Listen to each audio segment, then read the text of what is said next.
There's an incredible British lawyer by the name of Natasha Hausdorf, and she defends Israel on the world stage and defends Israel against allegations made against them. And she's done an incredible good job. Here's a video of her responding to Lord Ricketts' allegations against Israel. Israel, as we know, took every step to undermine UNRWA, the UN agency, with a lot of allegations about UNRWA staff being members of Hamas, effectively blocked Hamas UNRWA operations in the north of Gaza.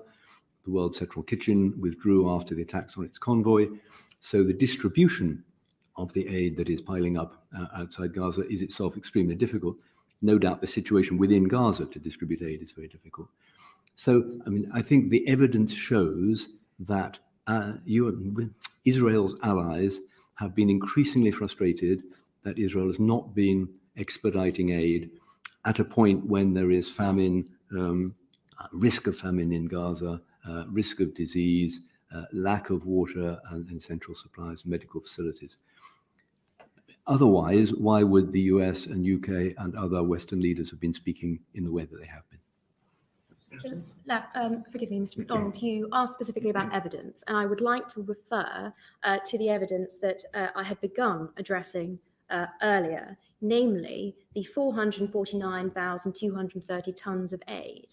It was asked how this compared with previous lorries of humanitarian assistance entering Gaza. It far outstrips the previous. It is also over 3 times the humanitarian provision that the World Food Programme estimates is required to feed the entire population of Gaza. And therefore, we must ask ourselves, what is the impediment?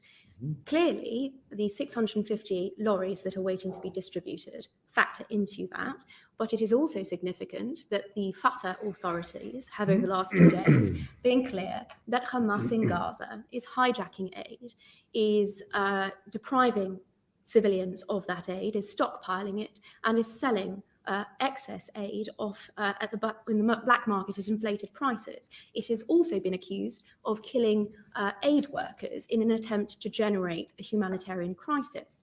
Why would it do so, you may ask? Because it is plain that Hamas's only aim in the current circumstances is to survive and to drive up international pressure, as it has been doing, and the comments referred to are indicative of that, on Israel to cease its operation in Gaza. That, of course, would enable Hamas to survive and to continue not only to suppress and oppress the Palestinian civilians in Gaza, but also to fire rockets onto the Israeli civilian communities in Israel. That firing continued only yesterday.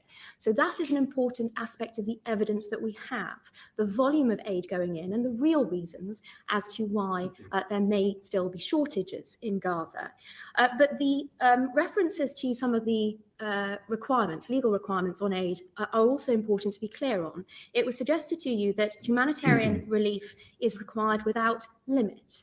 That is not correct. Article 23 of the Fourth Geneva Convention is very clear that the requirement to facilitate aid into Gaza is caveated so that it is not diverted to enemy forces.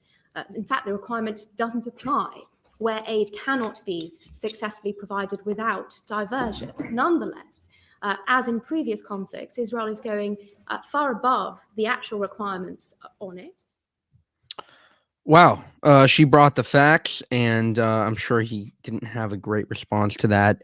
Israel definitely has been providing aid daily, and the idea that Israel is still being blood libeled against, regardless of what it's been doing, is actually insane.